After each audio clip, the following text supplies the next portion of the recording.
Boa noite, sejam bem-vindos à casa de Paulo Ortiz. Neste ano que comemora-se 90 anos de fundação desta casa, que muito tem feito pela nossa cidade, os trabalhos de caridade, os trabalhos de educação espiritual. Ao longo desses 90 anos, prestou e presta inúmeros serviços de doação, de caridade, a todos que ali procuram. E principalmente o ensinamento da doutrina espírita para todos aqueles que já participaram dos diversos cursos ministrados pela casa. Antes de iniciarmos, gostaria de fazer uma prece, e para isso vamos elevar os nossos pensamentos a Deus, ao nosso amado Mestre e irmão Jesus Cristo, grande mentor desse nosso planeta Terra, rogando-lhe que ajude-nos a compreender cada vez mais e aplicar cada vez mais os ensinamentos de vossa doutrina, aplicarmos em nossas vidas, no nosso dia a dia, sermos multiplicadores dessa doutrina, sermos multiplicadores da caridade e do amor, e assim tornarmos esse nosso planeta um pouco melhor, mais tolerável para todos nós que aqui estamos. Pedimos também, nesse momento, que concedas paz e muita luz a todos os inúmeros espíritos que desencarnaram nesse momento que estamos vivendo de pandemia, momento que nos obriga a ficarmos reclusos em nossos lares, momento que nos faz pensar, que faz com que tentemos modificar o nosso presente, porque o futuro reservado a esse planeta terá que ser modificado por conta dessa pandemia. Nossos hábitos já não mais serão os mesmos, nós deveremos nos preocupar muito mais com higienização, com pequenos detalhes para que tornemos esse nosso convívio aqui no planeta, né, com a nossa natureza e com as coisas erradas que os seres humanos vêm fazendo, vêm causando doenças, produzindo esses vírus que infelizmente ceifaram a vida de muitas pessoas. Mais de 103 mil brasileiros fizeram um retorno à pátria espiritual. Então, a todas essas pessoas que fizeram o seu retorno à pátria espiritual, nós rogamos que possam estar sendo acolhidos nos hospitais de luz do espaço para o refazimento de seus corpos espirituais. Quem sabe um dia, com seus livres arbítrios, possam e queiram ser trabalhadores da Seara em nosso Mestre Jesus. Bom, o tema que eu vou falar hoje para vocês, ele está contido no Evangelho segundo o Espiritismo, é o capítulo 21, item 2, que diz: conhece-se a árvore pelos frutos. Uma árvore boa pode não produzir maus frutos, e uma árvore má pode não produzir bons frutos. Toda árvore que não produz bons frutos será cortada e lançada ao fogo. Conhecê-la-eis, pois, pelos seus frutos. Como naquela época o Mestre Jesus falava por parábolas, né, quando nós analisamos esse texto, dá a impressão que estamos falando de uma planta, né, de uma árvore, mas se formos analisar um pouquinho, diz que como se nós fôssemos árvores, como se nós fôssemos uma planta. Ou seja, nós só vamos produzir os nossos frutos baseado naquilo que temos dentro de nós. Se nós tivermos amor, tivermos caridade, tivermos bondade, tivermos bons sentimentos, nós iremos produzir bons frutos. Mas se formos seres amargos, rudes, maus, o que iríamos produzir de frutos? Então, essa analogia diz respeito não a uma planta como está descrita na narrativa, mas sim o que nós somos. Né? Nós iremos produzir aquilo que temos de melhor. Né? Então, tudo que temos de bom, nós externaremos. E assim também como tudo que temos de ruim, de mal, será externado, serão os frutos. Né? Então, essa árvore, né, que somos nós, estamos produzindo aquilo que realmente nós temos.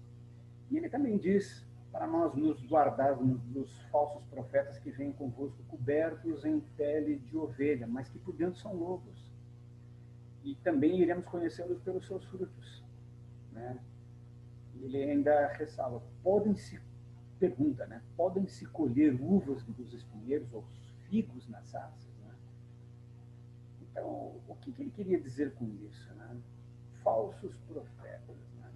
Quantos falsos profetas existem, existiram e existirão?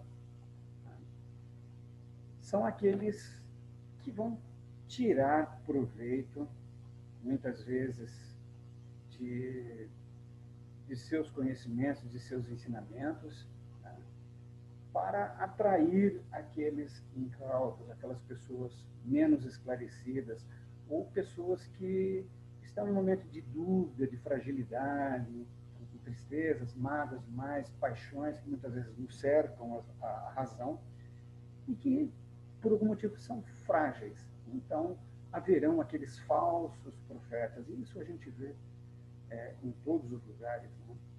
A gente vê muito nas nossas cidades espalhados, né?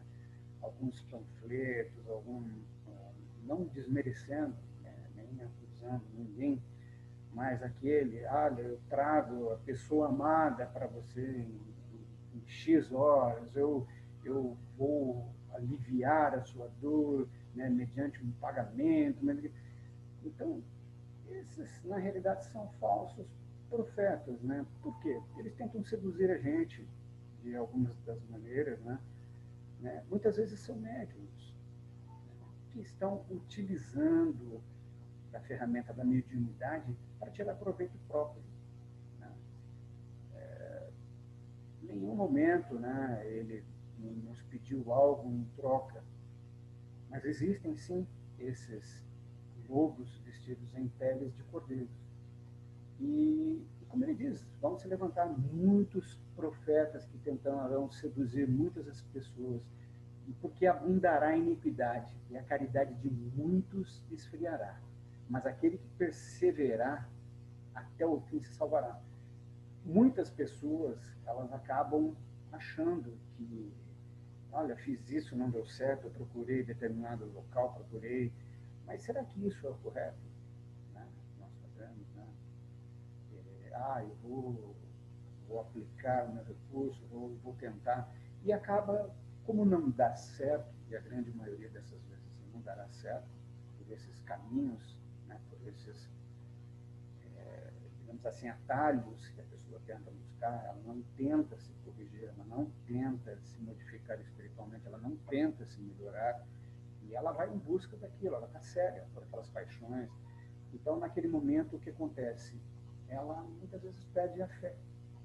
Mas ele diz que aquele que perseverar, aquele que estudar, que conhecer, que buscar o conhecimento, que buscar a verdade, que buscar praticar os bons sentimentos, para aflorar aqueles frutos que tem dentro de si, esses sim se salvarão. Mas o que é ser profeta, né? Quando a gente está falando, não, atribui-se aos profetas comumente o dom de adivinhar o futuro. No sentido evangélico, o vocábulo profeta ele tem a mais extensa significação. Diz que eram enviados de Deus com a missão de instruir os homens e lhes revelar coisas ocultas ou os mistérios da vida espiritual. Pode, pois, assim, um homem ser profeta sem fazer predições. Sim, ele poderia ser um profeta sem fazer essas predições.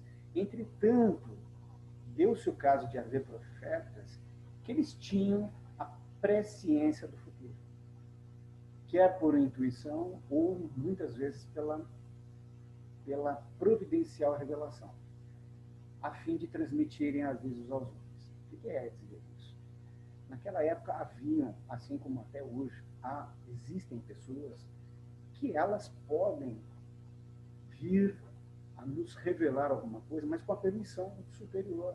Olha, para alertar os humanos, olha, pode ser que vá ocorrer isso, né, se nós seguirmos esse caminho, como já foi muito dito, né, que essas coisas que estão nos assolando o nosso planeta, elas nada mais são do que fruto do comportamento do ser humano nesse nosso planeta.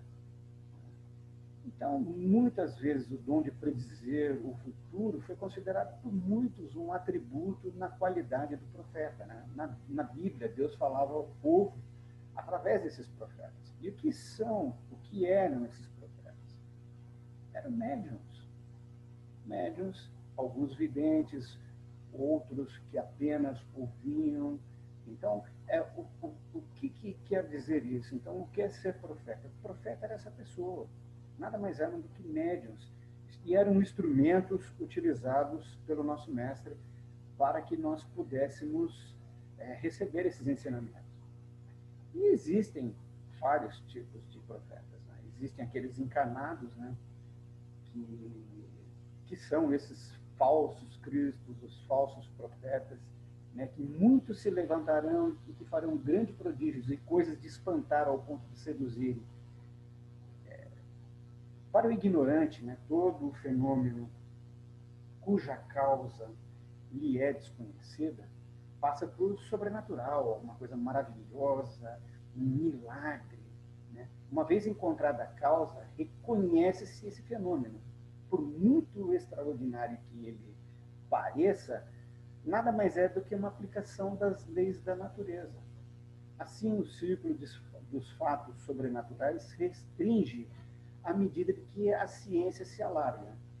Em todos os tempos, homens houveram que explorar, em proveito de suas ambições, de seus interesses, de seus anseios de dominação, certos conhecimentos que eles já possuíam, ou que foram aprendendo, a fim de alcançarem o prestígio de um pseudo poder sobre-humano, ou de uma pretendida missão divina.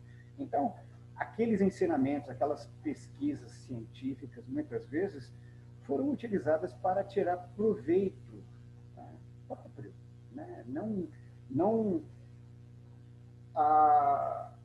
digamos assim, não para proveito de todos, né? Como um conhecimento, como uma coisa, mas assim, para buscar, olha, eu te faço isso mediante o pagamento disso. Né? Se você me fizer esse favor, não foi o que foi nos ensinado que essas pessoas estavam praticando. Então, esses são os falsos cristos, os falsos profetas, que eles utilizavam muitamente desses recursos das leis da natureza. Né? Então, é aquela coisa que aquilo que você fala volta para você. Né? Algumas dessas leis. Então, muitas dessas coisas eles acabaram sendo desmascarados através do tempo, esses profetas encarnados. E também existem os falsos profetas que já estão desencarnados. Não creais, ele já dizia, em qualquer espírito. Experimentais se seus espíritos são de Deus, porquanto muitos falsos profetas se têm levantado no mundo. O que ele queria dizer? Que o espiritismo revela outra categoria bem mais perigosa dos falsos cristos e dos falsos profetas, que se encontram não mais entre os homens, mas entre os desencarnados, a dos espíritos enganadores, hipócritas, orgulhosos e pseudo-sábios, que passaram na Terra para a erraticidade e tomam nome de venerados, de pessoas de grande conhecimento, eles se utilizam disso, dessa falsidade, sob a máscara que se cobrem, né, para facilitar a aceitação dos outros. Olha, eu sou, por exemplo, o espírito de Michelangelo, eu sou o espírito de Maomé. Então, são falsos espíritos que se utilizam desses subterfúgios para ganhar credibilidade e, assim, fazerem com que sejam, né, acreditados por muitas pessoas e que passam a enganar, olha, se vocês, né, vão fazer revelações, vão fazer falsas promessas, falsas profetizações, mas que muitas das pessoas que estão frágeis, que estão sem conhecimento, que não conhecem isso que eles estão pregando, vão passar a acreditar neles. E é difícil, porque quais seriam, por exemplo, assim, os caracteres de um verdadeiro profeta, né, se nós formos analisar? Ele é humilde, ele é modesto, ele não vai ficar, olha, eu sou... Não, ele não vai se passar por ninguém, por mais poderoso que seja. Ele vai pregar o bem e a caridade acima de tudo. Ele vai se basear no amor ao próximo, em todas as suas manifestações. Claro, principalmente estimular o perdão. Eles pregam a verdade, a simplicidade em detrimento do misticismo extravagante. Ou seja, não vão colocar as crenças, elevá-las, né, como fariam os falsos profetas. São humildes esses espíritos que passam para nós esse conhecimento. Né? E cada um de nós, por si mesmo, né, cada um de nós somos centros de energia. Embora essa energia a gente não possa ver, ela existe sempre poderosa. Né?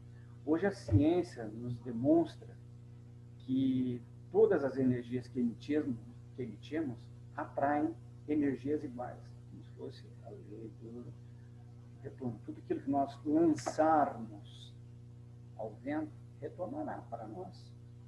Lei de ação e reação. E também nos fala do grande tribuno espírita, Divaldo Pereira de Franca, em suas palestras, que diz assim, é o plugue e a tomada, formando o bem e o mal, que nos atinge antes de atingir a qualquer outra coisa. Então, temos que nos policiar sempre, guardar as nossas palavras, porque uma palavra tirada ao vento, ela vai retornar. Ela pode retornar para nós como uma lei de ação e reação. Ela vai nos ferir antes de ferir aquele a quem nós lançamos. Então, é aquilo, não fareis ao próximo aquele que não desejas que te aconteça. Os sentimentos, eles possuem forças imensas, muito maior do que temos capacidade de imaginar. Então, aquele sentimento que a gente tem quando a gente está com raiva, quando a gente está... Nós emanamos maus sentimentos, emanamos essa, vamos assim, se fôssemos comparar com as árvores, aqueles maus frutos, né, que nós estamos falando. E nesses sentimentos, né, que temos, eles podem induzir uma força magnética que dá poder à palavra que dizemos, aquilo que pensamos ou que desejamos, inevitavelmente a todas as nossas ações. Então, aí mais uma vez se fala da lei de ação e reação. Se desejarmos o bem para todos, se desejarmos o amor, aquilo retornará também para nós, mas quando desejamos, quando pensamos em maus sentimentos, desejamos coisas ruins, pode ter certeza que nós também receberemos isso. O homem bom ou mau só consegue dar verdadeiramente aquilo que tem no seu coração, aquilo que o seu coração está abastecido. Levando isso para a nossa vida pessoal, podemos perceber que a energia tem a ver com um tesouro bom ou mau de que Jesus nos fala. A árvore boa ou ruim que somos em cada um de nós. Então, nós vamos produzir aquilo que temos. Né? Nunca vamos produzir nada que não possuímos. Né? Se possuirmos coisas boas, elas aflorarão. Se possuirmos as coisas ruins, elas aflorarão. E quando ele afirma que a boca que fala do que está cheio o coração, ele nos adverte que nosso coração, se ele estiver cheio de amargura, raiva, revolta, com certeza emitiremos essas forças negativas, essas energias negativas e faremos mal a nós e ao próximo. Então, aquilo que possuímos, aquilo que temos no coração, né, aquilo que temos dentro de nós, quando a gente fala coração, uma simbologia, né, aquilo que temos é o que iremos emanar. E aqueles que estiverem próximos de nós sentirão tudo isso que estamos fazendo. Todo o bem que fazemos e todo o mal que cometemos parte como se fosse uma espécie de um raio. Mas também é como um imã. Ele vai voltar ao lugar de onde partiu. Porque o resultado do que fazemos nunca erra o endereço de onde estamos. Isso que quer dizer, onde estivermos, em qualquer lugar desse nosso planeta, o mal que nós atirarmos para fora, com certeza retornará para nós, né, de qualquer forma. E é bom pensarmos até que ponto nós estamos sendo a árvore boa ou a árvore má, da qual vaza aquilo de que está repleto o nosso interior. Até que ponto nos deixamos arrastar pelos acontecimentos que geram em nós as atitudes ruins, erradas, que secam esses galhos dessa árvore de nossas vidas e que nada mais são do que os nossos defeitos e as nossas dificuldades. Busquemos, então, né, sempre dar lugar ao vício que nos fará novamente verdes e promissores. Né? Busquemos, né, nos melhorar cada vez mais, trabalhar nas mudanças em nossas condutas, trabalharmos nas nossas dificuldades, na nossa imprescindível reforma íntima. É o primeiro passo, né? É olharmos para o nosso interior e o que eu posso mudar hoje e para sempre. Como eu posso melhorar hoje? Como eu posso melhorar isso hoje e para sempre? Então, nós temos que fazer essa introspecção, olharmos para o nosso interior e buscarmos essa reforma, né? O que eu tenho de ruim, o que eu posso melhorar, como eu posso melhorar com o próximo, com todos aqueles que estão ao meu redor.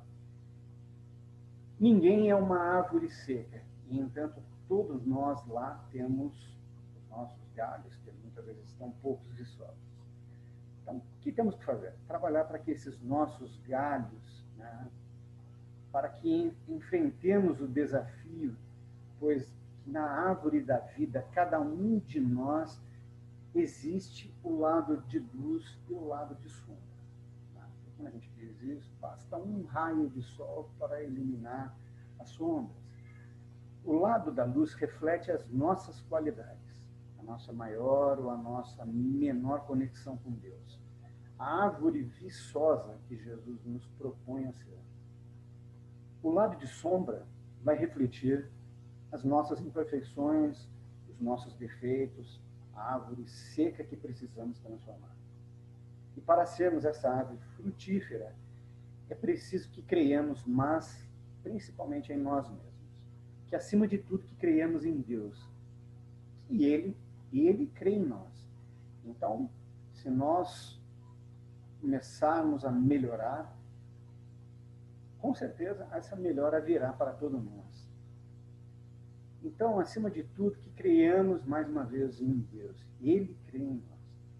Tanto crê que nos fez simples e ignorantes a caminho da angelitude. Ou seja, Ele nos fez para que possamos, com as nossas vidas, com as nossas encarnações, melhorarmos.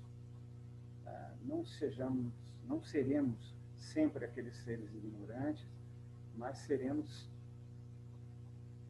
pessoas, espíritos, cada vez em evolução, tentando melhorar, tentando caminhar para o que o Pai espera de nós, que seja essa angelitude, que seja essa nossa melhoria interna. E assim, meus irmãos, busquemos transformar-nos, busquemos ser essa árvore que produzirá bons frutos.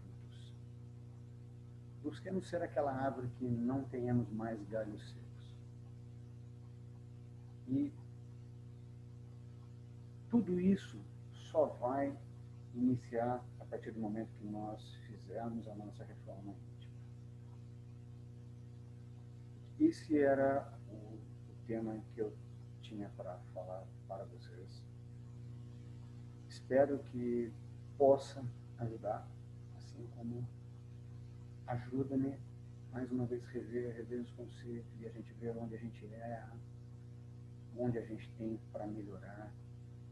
Busquemos ser essas árvores frondosas, frutíferas, que possam abrigar ao redor, abaixo de nós, todos aqueles que amamos, todos aqueles que nos são amados e queridos. E para finalizar, rogamos a Deus, ao nosso Mestre Jesus, à espiritualidade, que sempre permaneça e esteja conosco. E que possam ter uma boa semana a todos. Fiquem com Deus. Que assim seja.